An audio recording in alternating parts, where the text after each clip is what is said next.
մասը։ Հասարակական երեխաների նպաստին գիտենք, որ ժամանակ երրորդ հաջորդ երեխաների ինտելեկտուալով միանվագ բաժանորդություն չափավորում բարձր է, հիմա համահարթեցվեց բոլորին այն ժամանակ դա կոնցենտրվում էր նրանով, որ խրախուսվի երրորդ եւ հաջորդ երեխա ունենալը։ Հիմա կանոնախարար նպատակը այդ համահարթեցման եւ որ հենց առաջի երեխաներին, 4 երեխաներին, 6-րդ երեխաներին միանվագ աջակցություն տրամադրում եւ հաջորդ հարցը քաղաքացիներից իրենք են դիմել խոսքը գնում ամուսանի վարկերի ծրագրին, ասում են, որ ավաքսային կազմակերպության ունեցած պարտքերը իրենք չեն կարողանում փակել այս ծրագրի միջոցով, որովհետև տարբեր խնդիրներ առաջանում ավաքսային կազմակերպության չգործության հետ կապված ու մարդիկ ուզում են այդ սերտիֆիկատներին չեն կարողանում դուրս գալ,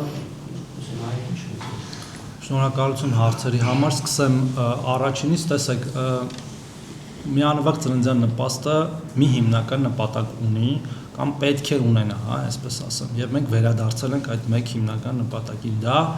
ծննդյան շուրջ, ծննդյան ժամանակ, նախածննդյան կամ ծննդից ինչ-որ ժամանակ հետո ծախսերի փոխհատուցումն է կամ մեղմումն է, երեխայի ծննդով պայմանավորված, եւ այդ ծախսերը որևէ կերպ չեն փոխվում երեխայի կարգաթվով, դա կլինի առաջին երեխան, երկրորդ, երբեմն նույնիսկ հակառակն է, երբ որ դու արդեն մի հատ սայլակ ունես առաջի երեխայի համար, երկրորդի համար չես գնում կամ մահճակալ եւ այդպես շարունակ։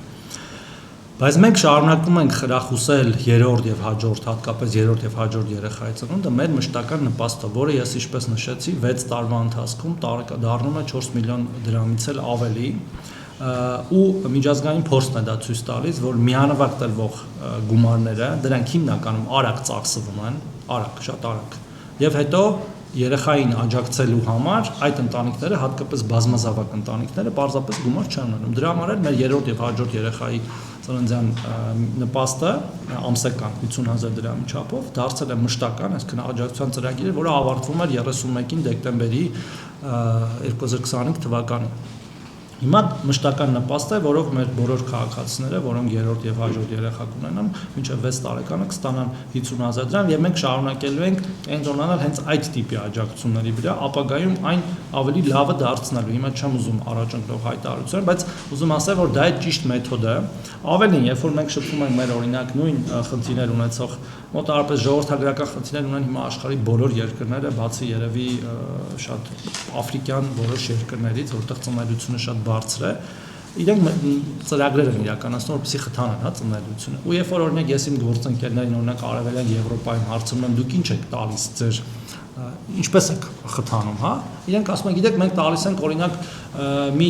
ծնված երեխային 10,000 եվրո, ասում հա լուրջ, ասում 10 տարվա ընթացքում 10,000 եվրո եք տալիս։ Այսինքն նույն բանն են անում, ինչ որ մենք ենք անում։ Կամ որոշները 5 տարվա ընթացքում, որոշները 15 տարվա, ուզում ասեմ, մեխանիզմը դա պետք է լինի, այսինքն մենք քիչ փող չենք պատրաստվում ծախսել դրա վրա, բայց պատրաստվում ենք գումարը ծախսել այնպես, որ դա իրոք ծախսվի երեխայի խնամքի, մեծացման եւ ընտանիքի աջակցման վրա, ոչ թե պարզապես այդ պահին, եւ ես չեմ ուզում վատ օրինակներ բերել հիմա, երբ որ այդ գումարները հաճախ դառնում են պարզապես գումար աշխատելու միջոց, ու մենք ցավոք սրտի շատ բազմազավակ ընտանիքներ ունենք 5+6+ երեխայով, որոնց մեծ մասը գտնվում է մեր անապահովության համակարգում, մեծ մասը։ Ծնելիության աճը շատ գլոբալ խնդիր է, ընդհանրապես ժողովրդագրությունը եւ միայն այսպիսի գործիքներով հնարավոր չի լուծել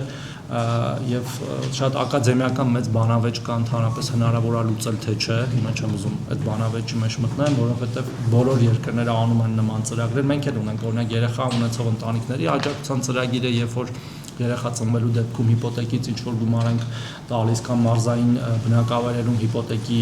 կանխավճարն ենք փոխհատուցում, այդ մասով էլ նոր ծրագրեր կունենանք, այսինքն շատ լայն է, նույն 16 միլիոնների ծրագիրներ ժողովրդագրական նշանակություն ունի եւ հաճախ օգտվում են այնպիսի ընտանիքներ, որոնք որ ապրում են մեծ ընտանիքով մեկ տանը, նոր երեխա չեն ունենում, որտեղ տանը տեղ չունեն եւ այդ 16 միլիոնով իրանք հնարավորություն ունեն առանձնանալու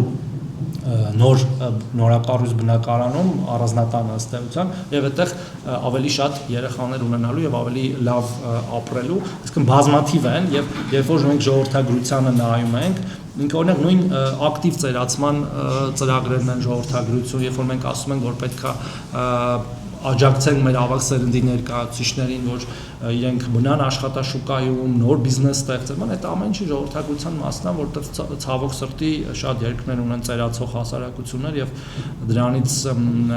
դրան պետք է առերեսվել եւ դրա հետ պետք է հարաբերվել ինչ որ կերպ։ Երկրորդ մասը, վարկսայը, մենք լուծել ենք այդ հարցը ըստ էության, այսինքն առաջի փուլում այդ փակված կամ սննկացած վարկային կազմակերպությունները չեն եղել փոխհատուցվող բանում ցանկում, բայց հետագայում ավելացրել ենք, եթե ամեն պայման բավարարում է, այսինքն այնտեղ մինչև 1 միլիոն դրամը, 3 տարվա վաղեմությունը, անհուսալիության, աշխատանք ունենալը շահառուի, այդ ամեն ինչը բավարարում է իր վարկը վարկսայից է, ապա նա պետք է կարողանա օգտվել եւ եթե կա խնդիրներ, խնդրում եմ մեզ դիմեք, մենք ինդիվիդուալ ամեն օր զբաղվում ենք այդ քաղաքացիների խնդիրով, բայց եթե նա չի բավարարում այդ իմ ասած պահանջներին 1 միլիոն դրամին, 3 տարվա վաղեմության եւ գրանցված աշխատողն, ապա կապ չունի որտեղից է նա իր վարկը ժամանակին ձևակերպել չի կարողանալու օգտվել այդ միան թոշակառուների կապված երբ որ թոշակը կամյանունները նպաստների ձեռքում եւ ծրագրի կապիլոտային մի քանի մարզերում, կարծես երկու մարզում, այդ պիլոտային ծրագրերը ուր հասան ու արդյոք ամբողջական դառնալ ոչ Հայաստանի մասշտաբով ասոլիսից ուշանալը լավ բան չէ, էլի հարգելի լրագրող ոնց որ դասից Այ որ օրինակ ես մեր ուղի եթերը հետ տակ եւ սկզբից նայեք ձեր հարցերի պատասխանը կստանաք, բայց հատուկ ձեր համար ասեմ, որ պիլոտը Կոտայքի եւ Սյունիքի մարզերում է եւ մենք հիմա դիտարկում ենք, այո, ձեր բարձրացած խնդիրը կա եւ այդ մեր լուծելիք խնդիրներից մեկն է, որպեսզի այնպես չստացվի, որ իրոք կարիքավոր ընտանիքները դուրս մնան համակարգից եւ մենք վերանայելու ենք տարբեր պարամետրեր եւ ոչ միայն դա, այնտեղ բազմաթիվ պարամետրեր կան, ինքը լավ համակարգ է, շատ ավելի լավ է, բայց այնուամենայնիվ նոր եւ տարածվել է ամբողջ Հայաստանի վրա հուլիսի 1-ից։ Հուլիսի 1-ից։